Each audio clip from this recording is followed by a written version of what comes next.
Hello, good evening and welcome back once again. It's Friday night, it's In the Know, it's the Racing Post and Coral.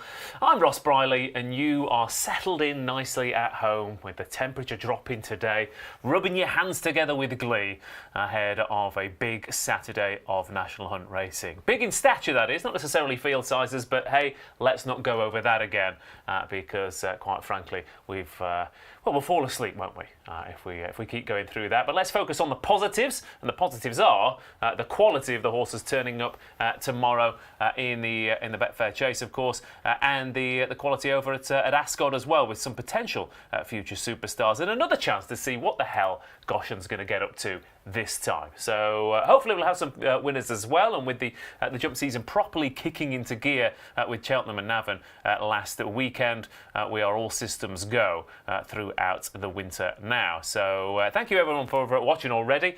The chat has already exploded, so don't forget we are live and interactive tonight. Get involved on that YouTube chat box and feed the hungry algorithm with the likes and comments as well. Joe Norris, Sup, I'm Spudder, Alex Neil, Duncan Evans, I'm a stat man, good evening to all of you, and let's get stuck in then to Ascot and Haydock tomorrow. 9 races we're going to be having a look at, and hopefully a few winners, like I said, along the way. But who is on the team tonight? Well, he did so well. We enjoyed having his company last week so much, and we saw him blossom as the evening went on. We saw him learn to read live during the show.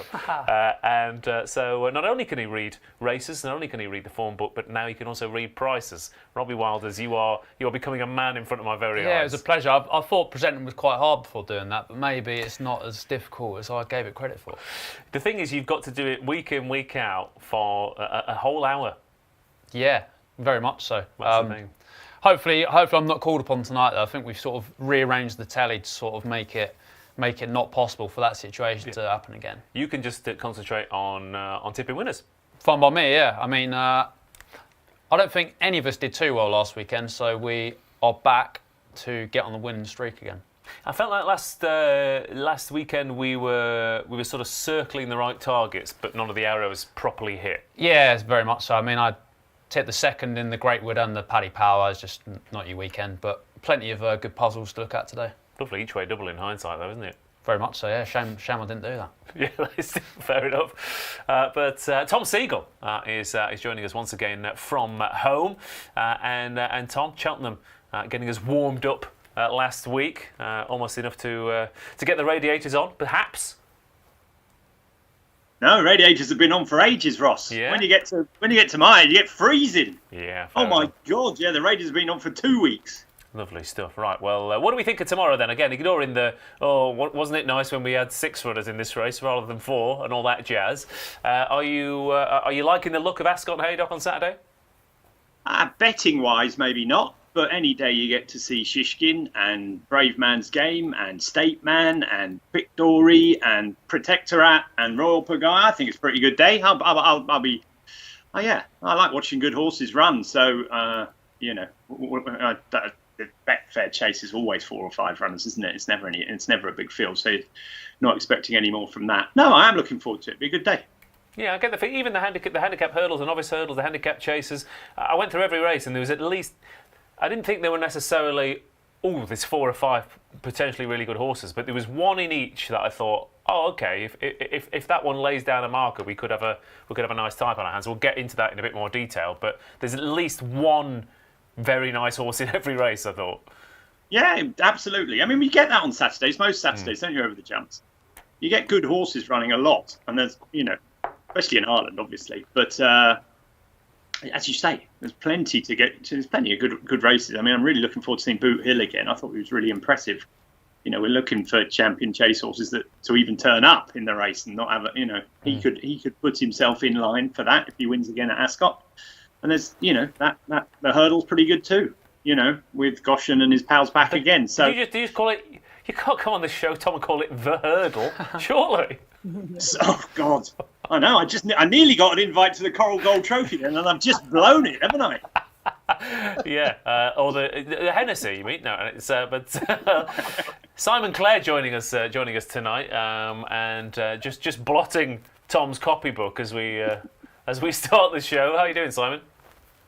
Well, Tom's clearly trying to even out the number of Coral mentions by minusing a few from all the ones I'm going to be giving in the next hour. But I'm good. So the last time I spoke to you was from Sanchonita for the Breeders' Cup show we did a couple of weeks ago, which I think, partly by virtue of so many favourites winning, meant that we actually tipped a load of winners over the 2 nights from memory. That hard to justify probably the highlighted Chad Brown's 2-year-old filly. But yeah, now back to jumping action, cold weather. Not only is Tom old enough to put the heating on 2 weeks ago, he's clearly well paid enough to be able to afford the heating bills, be ramping it up. But no, I know the feeling. My heating's on too.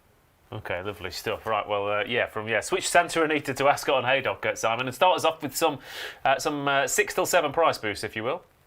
Yeah, we've got a couple here. I mean, one of the advantages, they're always, obviously we've sponsored Ascot for many years, and the Coral Hurdle, as it's called, Tom, is always a sort of 4, 5, 6 runner race. And actually, the Betfair Chase is often a quite small field. So I think it's just some days, this day often attracts those smaller fields, and then it sort of gets more competitive next week at the Coral Gold Cup meeting. We've got Gaillard du Mesnil in the 150 at Haydock. He's 6-4 currently. We're going 2-1 for the next hour or thereabouts for up to £20. And then this is quite a juicy one. It's only a £10 max bet for fun stakers. Shishkin's 4-6, but he's even money in that match with Pictoria, or looks the virtual match with Pictoria. So a couple of price boosts for the next hour. Okay, thank you very much. Before we get stuck into tomorrow, like I said, the jump season's starting to really grind into gear at the moment. So with Cheltenham in mind, because we didn't have a chance, obviously, to properly reflect on that, what are you taking out of last weekend, Robbie? Is there something that you're thinking, I'm definitely going to follow that horse or that race? Probably Birico Lord was pretty impressive in the Great Wood Hurdle. Thought that was an excellent race beforehand. But basically, John Bon, I think. I spent a lot of time sort of crabbing him last season, and that was a real sort of coming of age moment, I think. I think now I'm really believing the hype now. And I think if he turns up in that, I mean, it's a long way away, isn't it? But for me, that looked like a sort of performance that could give El Fabiolo an awful lot to think about.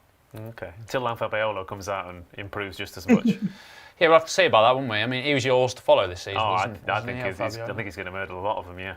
I think he's. If he was that good last year, and I think he was still a gear behind John Bon. So if John Bon's taken a step forward, then wait for him to leap forward. That's what I'm saying. But there you go. Okay, so and you quite like the Great Wood winner as well, didn't you, Tom? Could we potentially see? Like I said, it's tough, isn't it? Because could he develop into a horse who finishes second to Constitution Hill, like you said in your column? Yeah, well, exactly. I mean, he's no different from Stateman, is he? That's what Stateman did when he won the County Hurdle, didn't it? I thought they were very similar performances. I know he was a bit lower in the weights, but I was really impressed with the time figures and the way he just did it. If he got soft ground at Cheltenham, I think he could go up there. He could hit the frame in the Champion Hurdle, and I would love Stage Star. I think he's a brilliant jumper, isn't he? It's just poetry watching him and Harry Cobden until the last, obviously, but I thought he was really good. And I wasn't as impressed as everyone else by John Bon. I thought he was fine, but I thought it was a nothing race. I thought that the captain, one of my favourites, the Captain Guinness in Navan, was just as impressive. In fact, I thought he was more impressive than John Bon. Now, we all know at the moment that the captain is not as good as John Bon and El Fabiolo, but I thought he was a totally different horse. He's still only 8. I thought he was a totally different horse. Henry de Bromhead's done this many times with old chasers. What was the horse that won the Champion Chase age 11? I can't remember. Special Tiara? Special Tiara. Captain Guinness settled for the first time in his life at Navan the other day and got home as a result. He has never done that before. I know him like the back of my hand. He's always pulled too hard. Yeah. So I don't think it's a 2-runner race. I think he's in there. I know you think El Fabiolo will wipe the floor with them, but I think 20-1 each way, the captain is a very decent each way wager for the Champion Chase because there's only going to be 5 runners. Yeah, fair enough. And I guess, I mean, for me, I mean, obviously, I'm talking about El Fabiolo because he didn't even run, but and I enjoyed the Twiston Davies Novice Chase. I think he'll have a nice career ahead of him as a 5-year-old to do that. But Burdett Road, I think, I mean, a horse rated, 100 101 on the flat to quicken off a bit of a stop-start gallop. He handles soft ground, he handles quick ground. He's got up the hill at Cheltenham. He handles flat tracks, he handles stiff tracks. His trainer's in fantastic form. He's going to come back to Cheltenham in December, then come back to Cheltenham in January. What is he for the Triumph Hurdle? I know that you'll get some nice horses turned up against him, but if he wins those two, he could be 3-1, 7-2, no, surely not. Surely not. But there's only ever 3 horses that can really win the race, right? No chance. As he was like 20 seconds or 15 seconds slower than the Greatwood Hurdle on quicker ground. He didn't jump that well. He's obviously a bit bonkers, isn't he, the way they ride him? Yeah, but those French horses is going to be out front. He's going to have to give him probably a mare. He'll probably have to give her £7. Yeah. And he'll have to come charging up the hill past her. I think I'm not saying he's going to win the Triumph Tour. What I'm saying is he'll face exactly the same horses at Cheltenham. He'll get a couple of Irish horses who don't turn up against him. One will win the Adonis, a flat track bully at Kempton. Everyone will go mad about that. I'm not saying he'll win. I'm just saying he'll be a quarter of the price. I get what you're saying, but he's 6-1, and I don't think he's got any chance of winning the race. None, in my opinion. But I get what you're saying in the fact that he might clean up before he gets there. I doubt that personally. I think that probably when he gets in the mud, I know it was soft that day, but it was a pretty Mickey Mouse race. Yeah. I thought it was the kind of performance I thought he was going to get beat in a Mickey Mouse race, and he didn't. Yeah. He was more impressive than like we said the other day than we expected him to be. That's for sure. Anyway, let's get stuck into to Saturday. But first, this.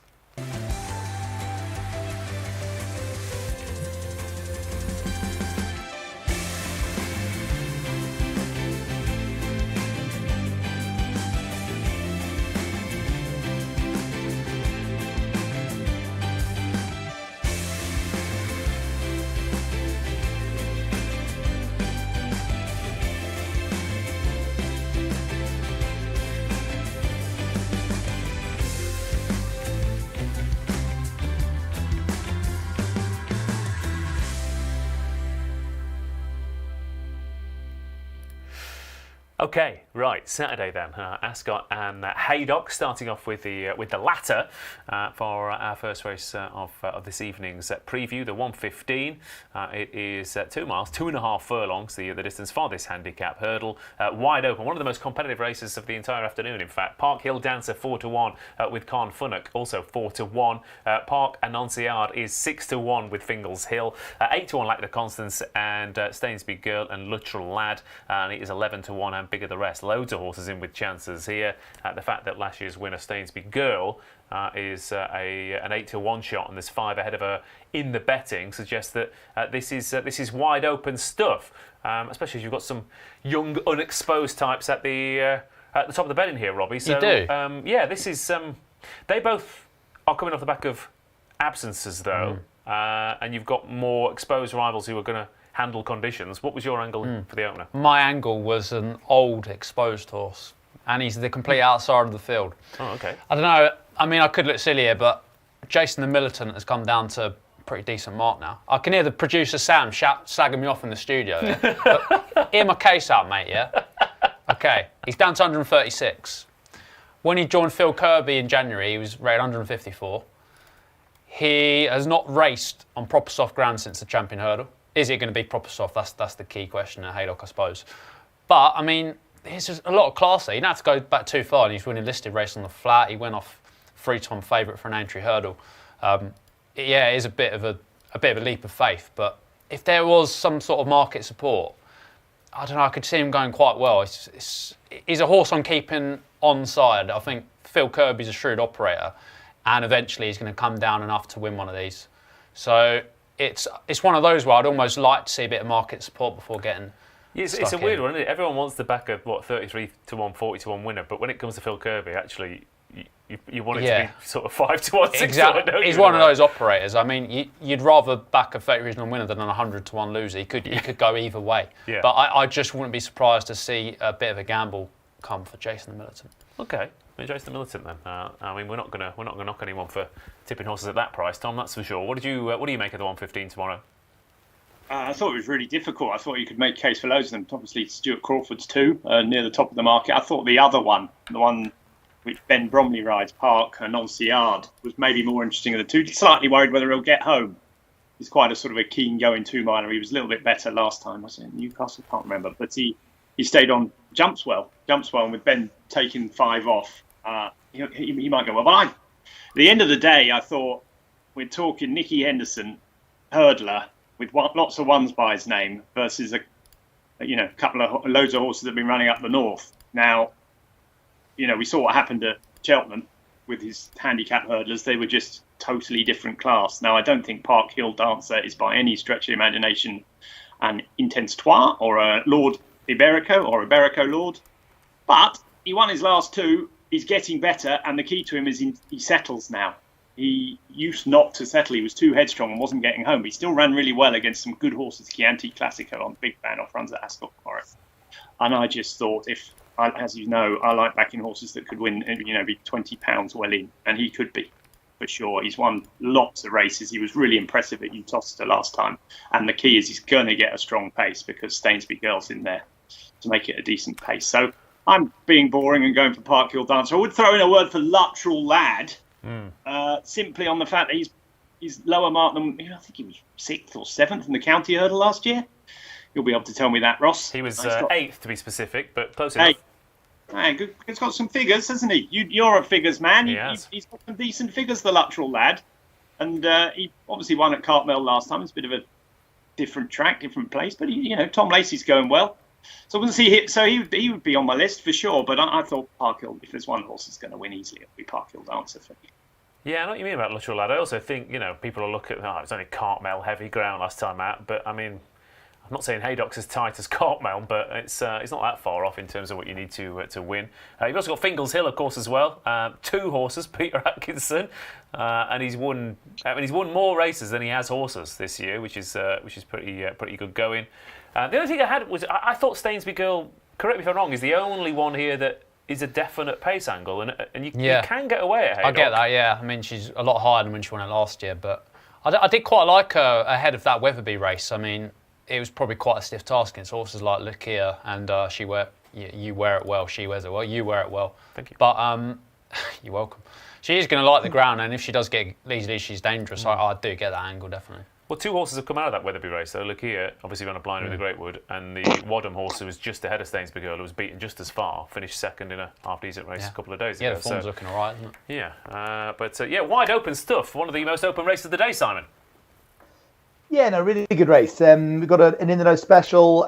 Stuart Crawford's got 2 in the race to train the winner. He's 5-2 from 2-1. He's obviously got Khan Fanuk and Park Anonsiad. Just had a look at Nicky Henderson's form since Friday last week at Cheltenham. He's had 18 runners. 9 of them have won. 2 of them have been 2nd. 4 have been 3rd. 2 finished 4th. The only unplaced runner was in a bumper. So his horses are just in insanely good form. And I just looked at the race.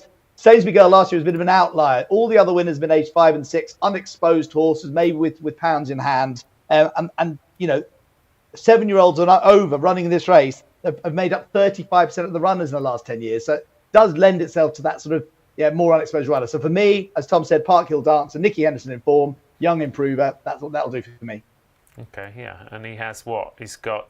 We need a Henderson special. He's got 8 runners tomorrow, Simon. And he does occasionally throw up one of those Saturdays, doesn't he? There's 1 or 2 every season where they all just go bang, bang, bang, bang, bang. So, okay, Park Hill Dancer then for Henderson and James Bowen at the top of the betting. As for everyone at home, Chris Piper, Fingles Hill should run really well again. Yeah, quickened up nicely at a track that doesn't normally suit hold-up tactics last time out. And Albert's back with a vengeance, says David Nicholson.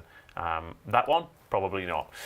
Okay, let's move on then, shall we, to Ascot's 130 contest.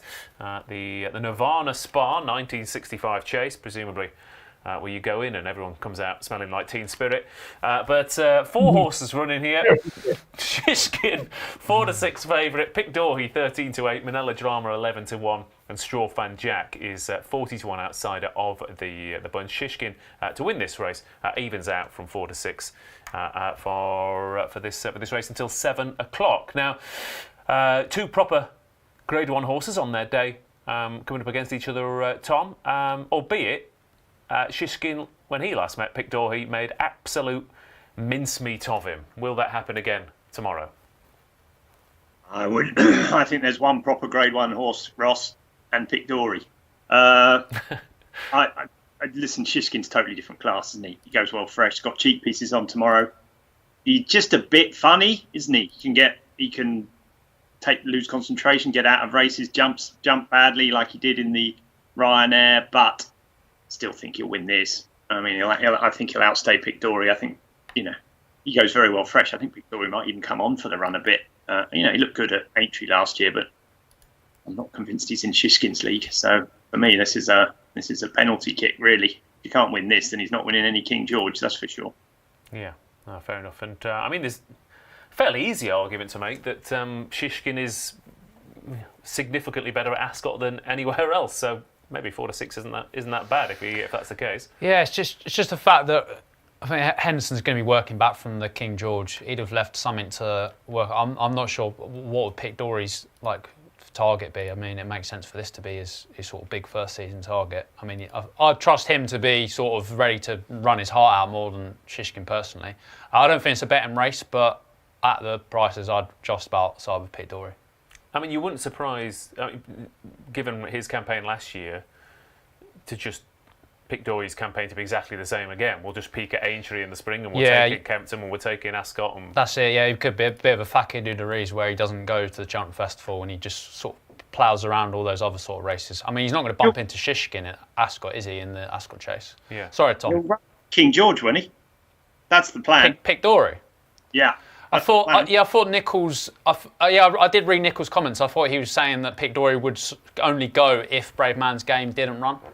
But maybe I think he said the other day, or I might have heard you wrong. I heard him wrong, but I think he'll end up there because there'll only be 5 runners. Nichols always runs about 5 in the King George. That is true, to be fair. Yeah. Yeah, but yes. Yeah. I think yeah, fair enough. Yeah, I mean, that's all you got to say about that. That's the jump season all over, Simon, isn't it? You start previewing a race and then you start thinking about what they're going to go for in 3 months. It's all about Shishkin, though, isn't it, Ross? Come on, Si, you're a Shishkin fan, aren't you? Yeah, I genuinely think it's funny. Like sometimes you can look at a race and think 4-6 is really good value. You're talking about one of the best horses for the last 2 or 3 years.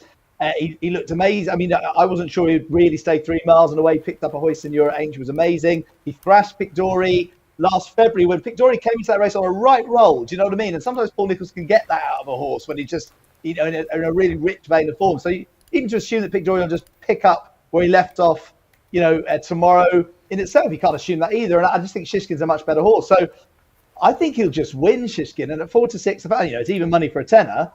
But I think 4-6, I can see people obviously lobbing him in the Nicky Henderson multiples, like you said, Ross. And I just think he's going to win.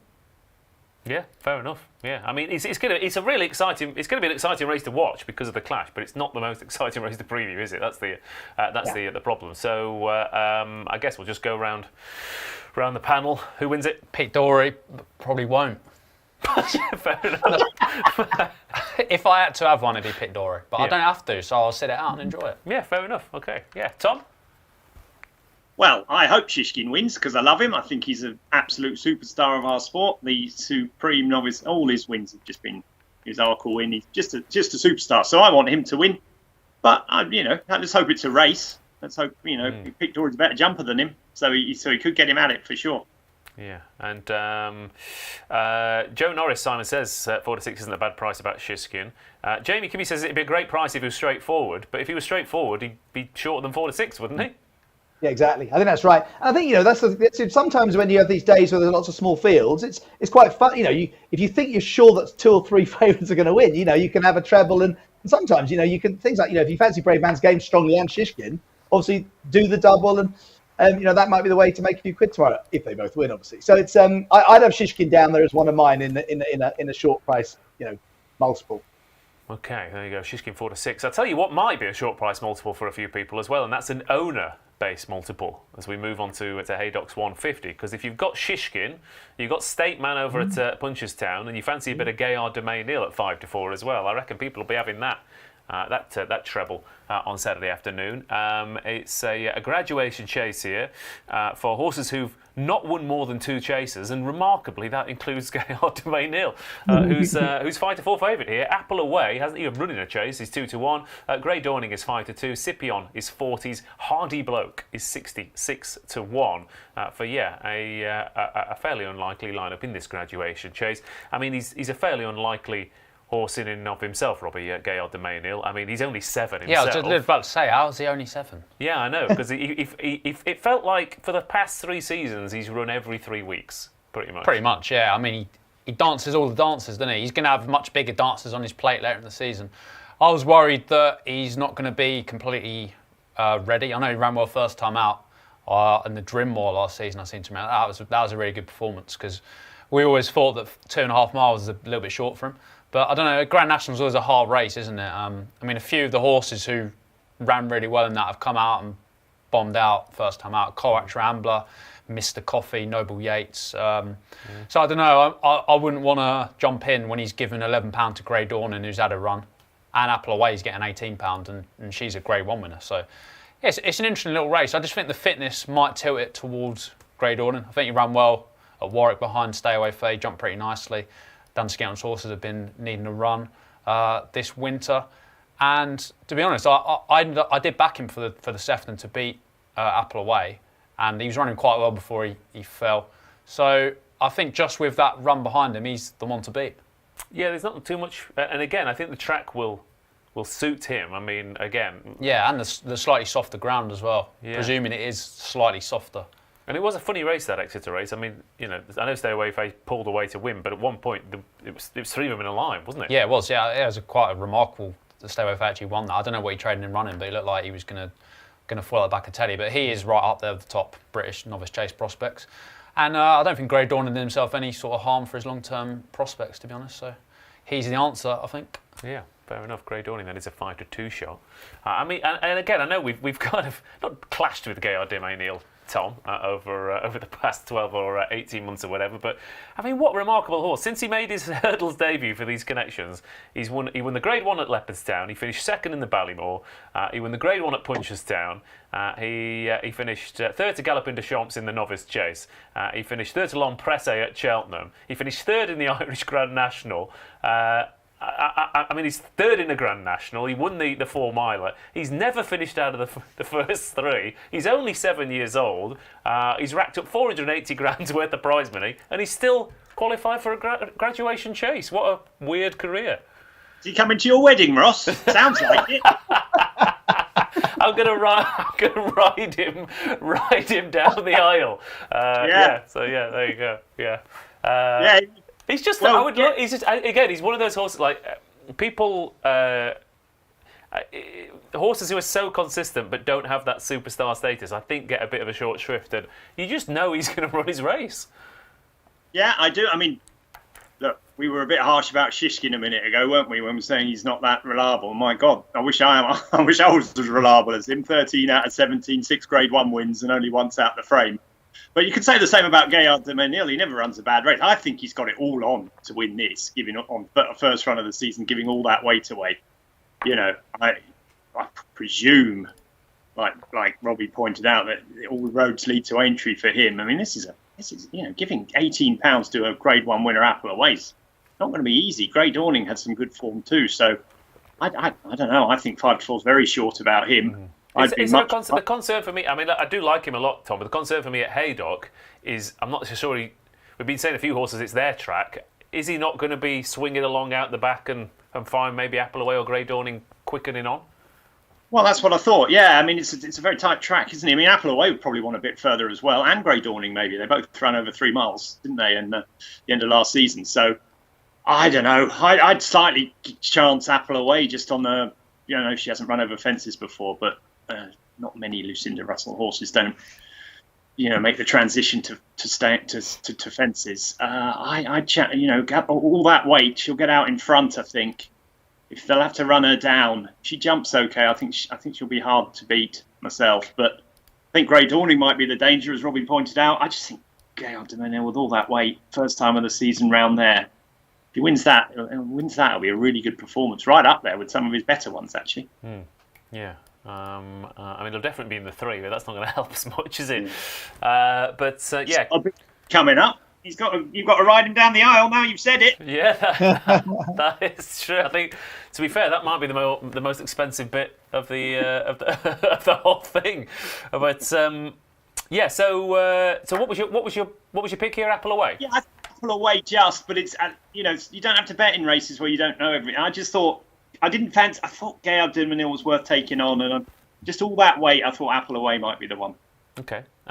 Keeper Hill and Politolog have won this in the past few years without running over offences, because obviously Apple away coming up against the very experienced Gaillard Du Mesnil and the slightly more experienced over the bigger obstacles, Grey Dawning. Fascinating race, Simon. Again, by the end of the season, you might look back at this and think the first 3 in the betting have all won or run well in half-decent races and think, that set them up quite nicely.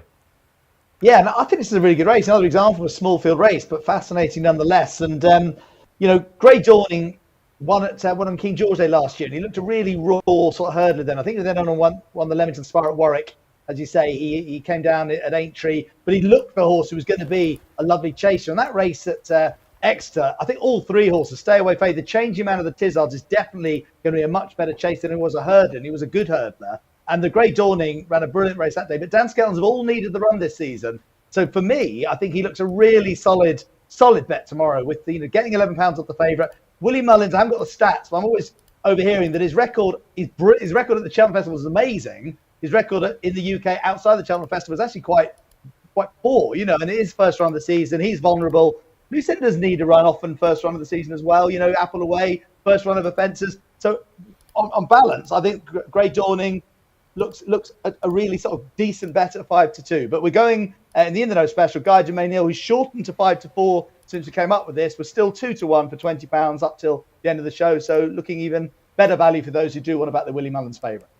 Okay, Apple away all the way, says Scotty Rudderham, and agree has to be Apple away, says Cy Tyson, and that's about it. Lots of Spurs versus Villa chat going on in here, which is I'm not sure where that's come from. Who you got, Spurs or Villa? Who have I got? Yeah. Who would I mean, you're looking at goals. I think this weekend Spurs are without Maddison. I don't know. I'm siding with Villa. Anyway, we've got sidetracked. I was just about to have a little pop at the people in the chat for getting us sidetracked, and you went with Tom Segal. Sorry.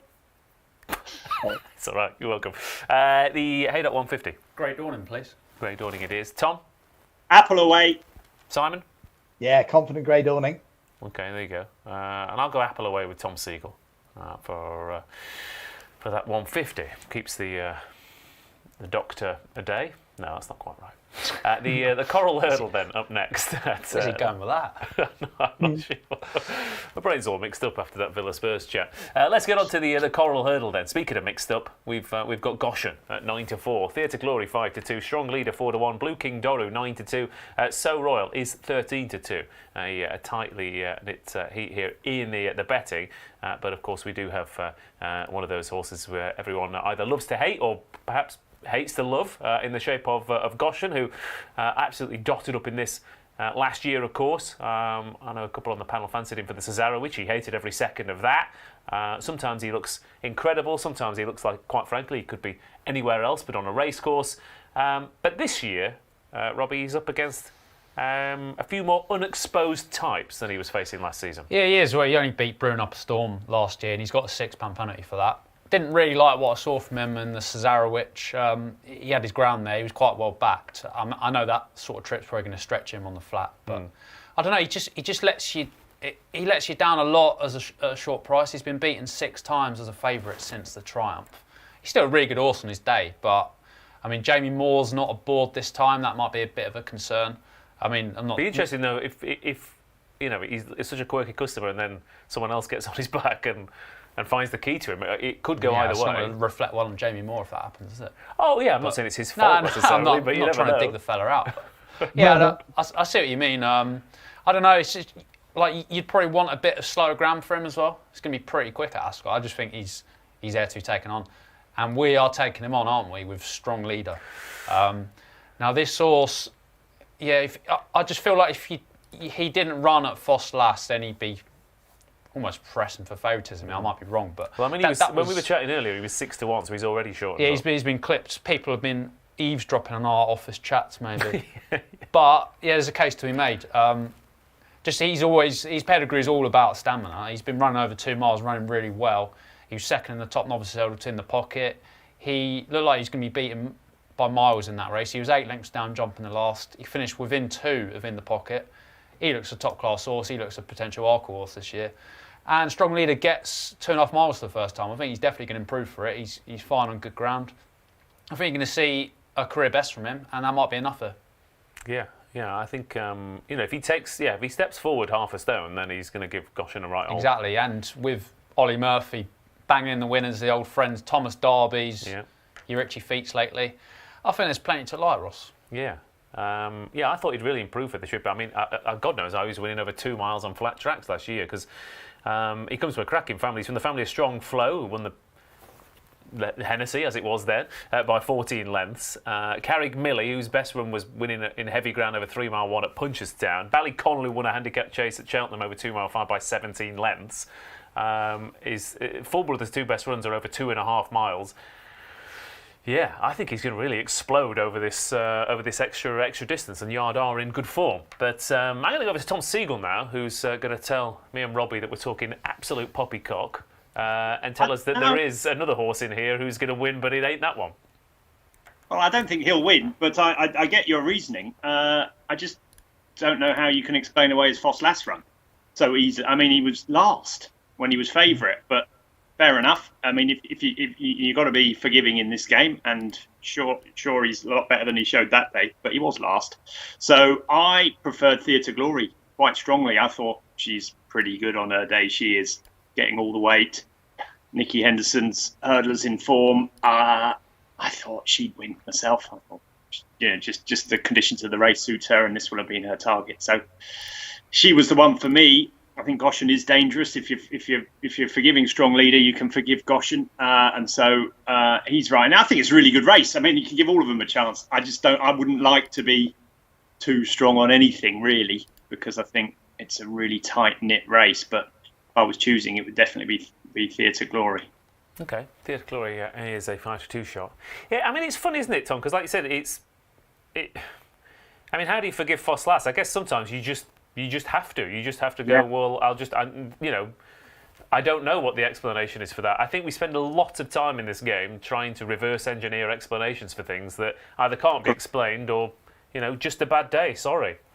Yeah, correct. I totally get that. And at 6 or 7 to 1 or whatever you shrewdies are on at, I guess he's a bet, isn't he? If that's the way you think. But it's becoming quite a short price now, considering he did come last time. Do you know what I mean? Yeah. I did think that was a good race, though. I mean, Nami and Liam might have finished in the frame in the Greatwood, if not ploughing through the last 2. And Gin Coco beat Favois today at Ascot. So Favois and Gin Coco ran very well, didn't they? Yeah. To forgive a horse 1 bad run, 2 bad runs in a row is less forgivable. Yeah. To put it simple. Yeah, I mean, we all have a bad day, Simon. I mean,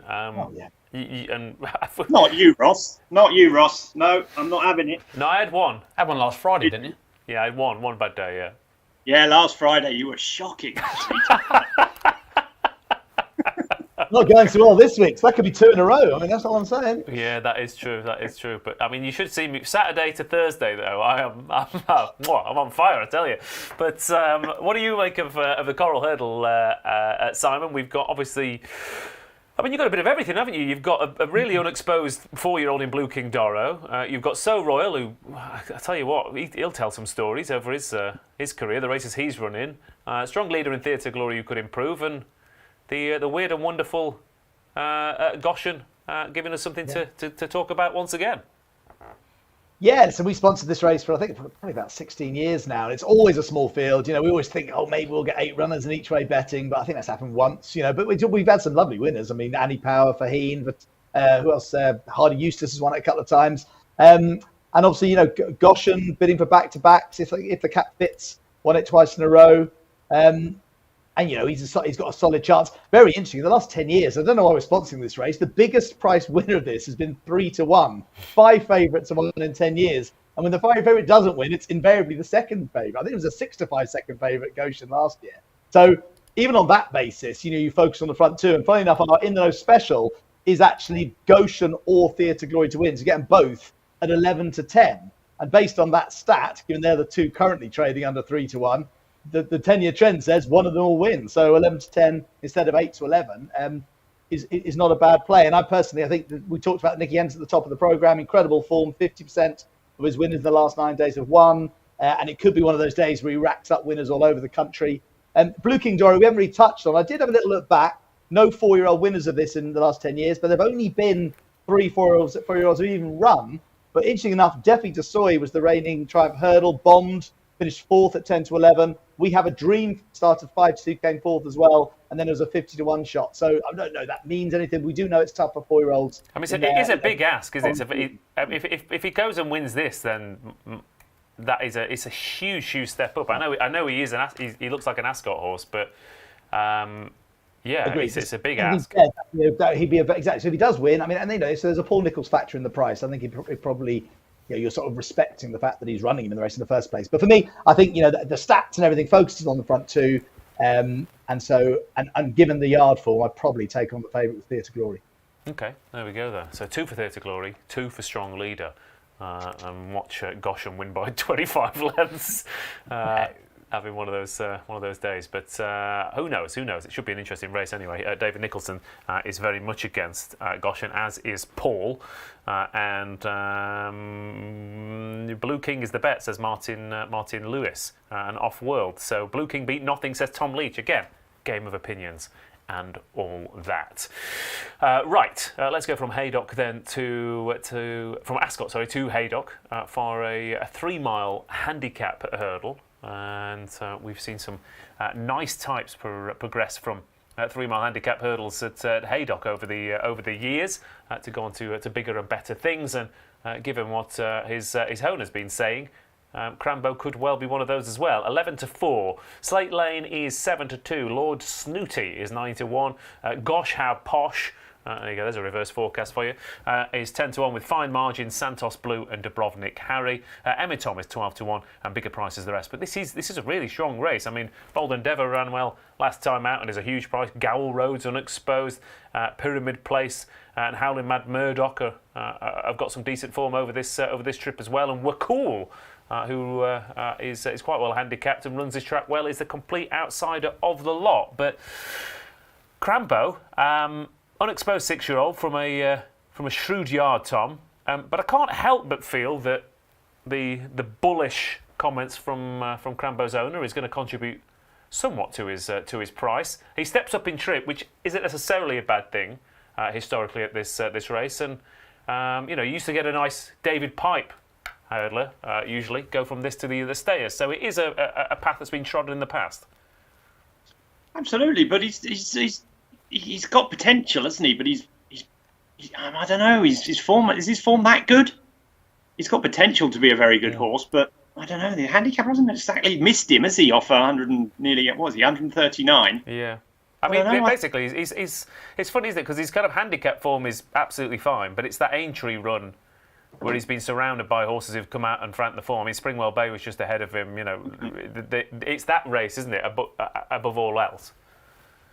It is a bit, but I'm not completely convinced that Springfield Lane was okay at the weekend, wasn't it? It was a bit of a Mickey Mouse race. This is a proper race. He's got to give lots of weight to some good horses, and there's good horses around him at the top as well.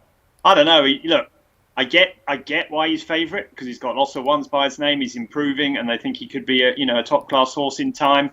But it's 11-4 in a really, really difficult race for me. I have to take him on at that price. Slate Lane's the same for me. He could easily be £20 well in. We've seen what Emmett Mullins has done in races like this in the past. 7-2, no thanks. He can run at that price for me. So I thought I was looking for one in here. I eventually came down on one we haven't, when no one else seems to fancy or has mentioned, is Gowl Road for the Twiston Davises. I just love this horse. I always have loved this horse. I liked him on the day that he nearly beat Metier over hurdles at Lingfield. He's now £6 lower than when we last saw him. He's been off for a bit, but we don't care about that with Twiston Davis horses. I think he's crying out for 3 miles. He was 6th in a Coral Cup, 6th or 7th in a Coral Cup.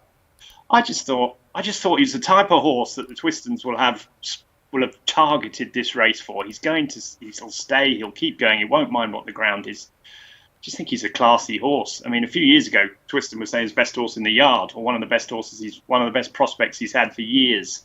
And he looked it. He won his first 2. He bombed out in the county hurdle. That was too quick for him against State Man and his pals. But 3 miles on soft ground, he'll be fit. Last week, Twiston Davis had a 3-mile hurdler nearly win that race, the massive gamble on the Irish horse. Buddy won. Twiston's horse was second. He was about a furlong in front of everything else. He was a bit unlucky not to win, I thought. Well, I just thought. He had the 1-2 in the novice chase. Under supervision ran a really good race. Mr. Mackay ran a really good race. They all ran well. I think this will have been the plan. I think he's a very good horse. I think he's going to go well at a big price. Okay, well, there you go then. Gamble Road at a big price. Like I said, there are others. The one that kind of looked interesting to me at a big price was Schalke, who finished 4th at Sandown behind Green Book and Call Me Lord back in February. Battered out of sight at Ayr, but Rebecca Menzies had 4 horses this week that were battered out of sight first start this season and improved about a stone. So a little bit interested in him at 33-1. So there's plenty at bigger prices, Rob. Have you got any more to throw in? There are, yeah. I really like Dubrovnik Carrier each way. Okay. He had issues last season, but he was really promising in his novice campaign. He was 3rd in the EBF final. He's running off very similar terms to Complete Unknown, who won it that day. There were stacks of good horses in behind. Thunder Rock was in behind, Triple Trade, Nappers Hill. That is always really good form, and it worked out again that year. He gets a bit of soft ground for the first time in a long time. I thought there was more encouragement on his return at Cheltenham when he was 4th that day. He's obviously, Harry Fry pointed out he wasn't right all of last season, and he's over all of this.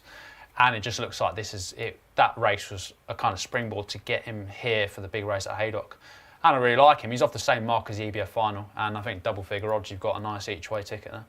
Okay, there you go. Dubrovnik Harry is a 10-1 shot. And the other one I think we need to mention is Lord Snooty, who got going a bit too late at Utox to behind Kim Bailey on exposed type. Punchestown had all sorts of a nightmare late on and ran on really strongly in a decent race and was travelling all over Buddy One at Galway before ploughing through the second or the third last. So he'd be interesting, make a nice chaser. But this, again, red hot race this, Simon. Yeah, if I have Lord Snooty's the one I like. Went to Galway. That was anyone who's happy to take their horse over to Ireland and take on the Irish handicap hurdlers in their backyard and fancy them as Christian did that day. And as you say, he was so unlucky. Suggests they think they've got a horse as well handicapped. I'm sure he's going to be one of those staying chasers in the future to follow the likes of Kitty's Light and Win My Wings and Captain Ord and Co. But he might have enough in hand to go very close tomorrow. I think Lord Snooty paying 5 places, nice competitive race to sit alongside the small fields. But Lord Snooty for me each way. Okay, there we go. And let's keep this pace up, as our producer has been saying in our ear, because we've got 433 races on Saturday to go through. Back to Ascot we go. A mare's handicap hurdle here over just shy of 3 miles here. Lasso is 9-4. Fortunia Linia is 7-2. Miss Milano 9-2. White Hot Chili Philly 9-2. So Said I 7s. Midnight Reflection 15-2. Go Chic 12-1. Again, another open race. A mammoth absence for Lasso last time out, and she managed to run down Fortunia Linia, but the likes of White Hot Chili Philly, Midnight Reflection, Miss Milano, all solid in this grade as well, Robbie. Good little race, isn't it? It is a good little race, yeah. It's probably done well to get on the telly, but it is interesting because there's not too many they're all quite low rated, but I thought Miss Milano was interesting. Nicky Richards doesn't have many horses at Ascot. He's only had 2 in the last 5 years. He's sending this mare down with Connor Rabbit, £5 claimer I quite like. He's coming down for his first ride at Ascot. And I thought there was a lot of encouragement on her return at Wetherby. She got the second last wrong. If it wasn't for that, I think she'd have gone quite close to winning that. She was catching up with the 3 who are more prominent all the time at the line. She's off the same mark. But it does add extra spice to this race. But given how well Brave Man's Game tends to improve for his first run of the season, he's clearly the one to beat. Yeah, he's got the best form, hasn't he? I mean, he was miles clear of Protectorate in the Gold Cup, wasn't he? And miles clear of Royal Pagaille, was it, in the King George? I mean, he's different class at his best. It's just whether he'll be at his best, because he wasn't at his best at Wetherby, I didn't think. I also think, I don't know, it's just if it was very testing and he got into a battle, I could see Protectorat beating him. Don't really fancy the other two myself. I think Royal Pagaille is just a little bit below the best, and Korat Rambler ran so badly at Kelso. He's one of those, I don't forgive horses as quite as easily as you guys, and I was really disappointed with him because he's I'm a massive fan of the horse, so I really want to see him run well tomorrow. But look, it's all about Brave game, really. If the ground isn't too bad, and I'm being told that it's not too bad, I think he'll win. I just think he's better than the rest. But it is Protectorat's Cup final, isn't it? I mean, he was really good in the race last year. Didn't have a Brave Man's Game in there, but he's a good horse on his day. What are you thinking, Ross, about this Dan Skelton form? That's the question, isn't it? I mean, as soon as you say things like that, he has 25 winners. I mean, he said himself that he's a little bit worried about how they're starting their campaigns. But I just think, I mean, obviously the favourite bombed out in this race last year, and Protectorat was very, very impressive. But Brave Man's Game, he just improved so much for that first run. Do we have any qualms about the Gold Cup form going forward? I don't know. I mean, everyone keeps telling me it was the greatest Gold Cup, this, that, and the other. I'm not convinced myself. I'm really not. Yeah, I mean, when you start to look back at it, it doesn't look as good as it looked at the time. You know what I mean? At the time, we were all going, "What a race!" And and then they both come out and got beaten by Fast or Slow at Punchestown, and there was excuses for them, and Fast or Slow had been to Cheltenham as well, and you know what I mean. And I don't know. In fact, have we had a winner out of it? Manella Indo, I guess. Is Manella Indo the only horse to have come out of the Gold Cup and won? There can't be many runs though. 8. Manella Indo, Aplutard, Ahoy Signor, Hewick, Eldorado Allen, Royal Pagaille, Protectorat, Noble Yates, Conflated, Brave Man's Game. Oh, and Galloping de Champs. No, of course, Galloping got Champs got beat. Yeah, so nearly all the field have run, and only Manella Indo has won. It's not a bad start, yeah. It's an interesting angle, yeah. I didn't really... I never thought it was like an amazing... I thought it was like a good Gold Cup. I mean, it was a great race to watch, wasn't it? Yeah. But maybe. But then you've got that we've got that for all of them here, Tom. Yeah, exactly. It's still the best form, isn't it? I mean, I'm not crap. It was still a very good performance, and he still won a King George, and he's still a proper top class horse in the Brave Man's Game. So I expect him to win, provided the ground isn't bottomless. And if it is bottomless, I think Protectorat will win. Okay. I think, like I said, he does have a really strong profile of a horse who improves for his first run, and normally between sort of £8 to £12 Brave Man's Game. And if that's the case, then he actually, on figures, ran better this year in the Charlie Hall than when winning it last time. Yeah. So, what do you think is going to win? Played devil's advocate. He's been beaten by a horse in Gentleman's Game. I really like Gentleman's Game, but that was only his third start over fences. So depends how you look at that performance. I mean, thank God he's running here, because it'd be an awful race without him, wouldn't it? And he wasn't. It is a surprise he's running here. I think everyone thought he was going to go straight to the King George. But I think it doesn't seem like it's going to be too testing, and he is the best horse in the race. But Protectorat has obviously been aimed at it. He should be ready, but the Skelton form is a worry. Now, Skelton did have a few horses run well at Ascot today. He had seconds at 7 to 1, 8 to 1 and 10 to 1. But I don't know, you wouldn't be as confident as Protectorat, but he has drifted to now a more reasonable price. But my conclusion is, if it is soft ground, Royal Pagaille. This horse loves Haydock on soft ground. A couple of Peter Marsh wins. He was second in a Betfair Chase a couple of years. I know Aplutard stuffed him that day, but it was pretty quick there. So, he's probably got no chance if it is good soft, but if it is riding more testing, then I think he's a play at pretty decent odds for a horse who loves Haydock. With the yards, Finisher Williams' horse is absolutely flying. Well, yeah, in complete contrast to Dan Skelton's. Exactly. Okay, we've talked me into a Brave Man's Game Royal Pagaille forecast then, Robbie, there. That's what you've Good done. luck to you. To be fair to Dan Skelton, I mean, Pembroke beat the rest of the field outside the other day, didn't they? So the rest of them weren't even in the picture, Simon. But what do you make of tomorrow's Betfair Chase? Look, I think it's a compelling race. I think it was interesting. I mean, Brave Man's Game, there was never the plan to come to this race. It was always the plan to go straight to the King George. And one thing I'd say, it's funny you say about him improving for a run. I always thought they liked, he liked to run fresh, and they liked to space out his runs. And I mean, it's by a few days, but this is the shortest break he's had from one run to the next in his entire career, by a few days, but 20 days or something.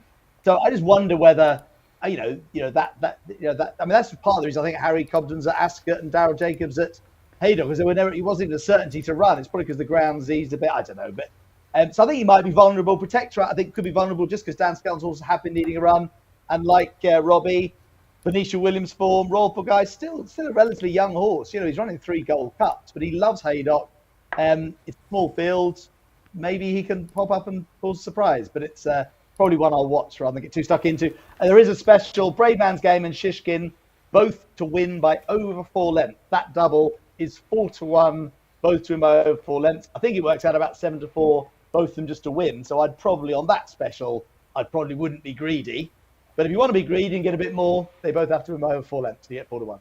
Okay, thank you very much. Right, 2 more races then, rattling through them at the complete opposite pace to what will likely be run in that Betfair Chase. A handicap chase over at Ascot, 2 miles and a furlong the distance here. Boot Hill 94, Frere Darm 4-1, Auchan Risk 5-1, St Segal is 11-2, Triple Trade 15-2 with Corrigine Rock at 16's Bar. Boot Hill, he's significantly higher in the weights than when he won this race last year, Tom, but he's also, by the looks of things, a better horse. You were talking about him earlier. Does he win? It's a hard task for him, isn't it? There's a few in behind him that are going to come on for their runs and give him a better race, but I still think he's got a great chance. I was really impressed with his finishing effort at Ascot. I think a lot will depend on how the race goes. There's quite a lot of pace on here, isn't there? Carrageen Rock and Auchan Risk and Unambled Sivola. So I think that'll suit him, but it's a tricky track. If you make one mistake on one of those fences, the 9-4 is not a price I would be taking. Frere Darm was interesting earlier in the week, but I think he's come plenty short enough now. My old namesake is the one I like, Saint Segal or Saint Segal or however you want to pronounce it. I just think he's a horse waiting to take off. Problem with him, he's too keen, and he was far too keen last time behind Boot Hill. He went way too strong down the hill and never really got home. I think with the pace on here, and if he can settle, he's a good jumper. He's definitely got a race like this in him off this sort of mark. And if Auchan Risk and Corrigine Rock, set the good fractions, I think he's capable of giving Boot Hill a really good race. So they would be my 2. Those are the 2 I like best. I think Auchan Risk has been well backed in the last few days, and I get it because of his Betfair Chase form and Chris Gordon's form. So I could see him going well, but he's still got to prove it over fences for me. So it's a tricky track, Ascot, to jump well, especially in a race that's going to be run like this one is. So I think Boot Hill is a horse I really like. 9-4, I wouldn't back him, so I will back Saint Segal. But I do think Boot Hill is very dangerous again. Okay, I'm going to have to keep this brief for a bit. You actually do have a strong fancy in this. Napola time, Fred Arms.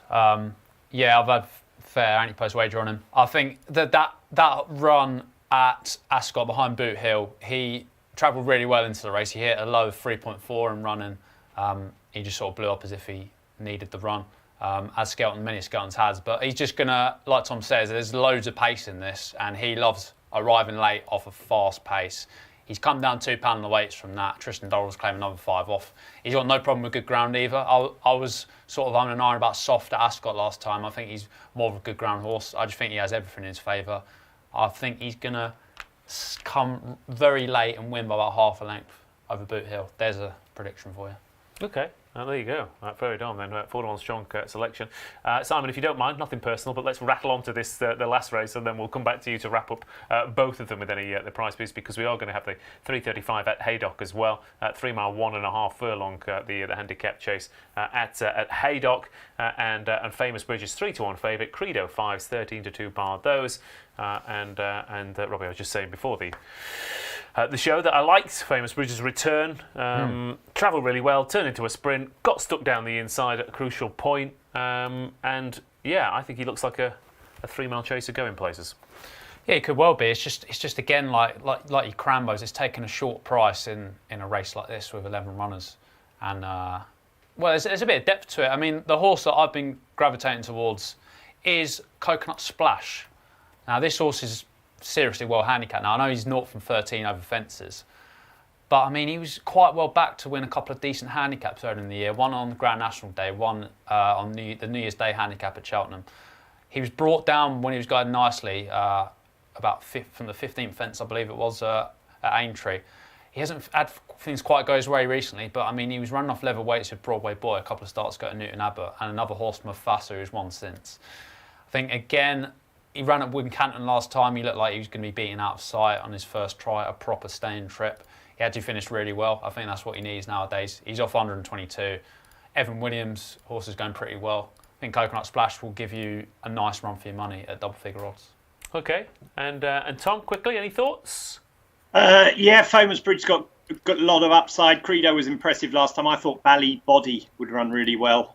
Very unexposed over fences. Won a decent, a moderate race at Sandown, but he jumps really well for a horse with so little experience. So Don Newton's got often with his on card and horses like that. I've had a few winners in these chases around Haydock. So he would do for me right down the bottom of the weights, Bally Body. Okay, and Simon, wrap us up, please.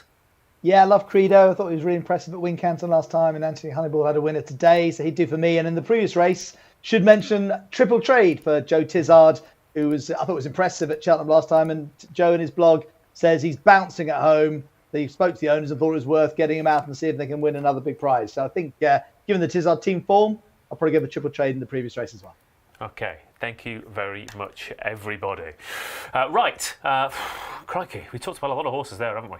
So let's try and pin down a nap. I already know what Robbie's is. He's giving it away, so we'll start with him. Nap of the day, please. 15 Ascot Fred Arms, Ross. Perfect. Tom, what are you going for? I don't know. Let's quickly think of one. Bally Body in the last race at Haydock there. I think he'll run really well. Okay, thank you very much. I'll go for Strong Leader to win the Coral Hurdle. And Simon? Lovely Grey Chaser, Grey Dawning in the Graduation Chase to beat Gaillard Dumenial in the 150 at Haydock. Thank you very much, everyone. Thank you for everyone on the chat as well. If you have been watching, if you've enjoyed it, like that stream. Get those thumbs up pouring in over on that YouTube stream, and join us for more fun and games next week as well for the Coral Gold Cup, a big field handicap chase over at Newbury. What more do you want? We'll see you Friday night, same time, same place. Have a good weekend.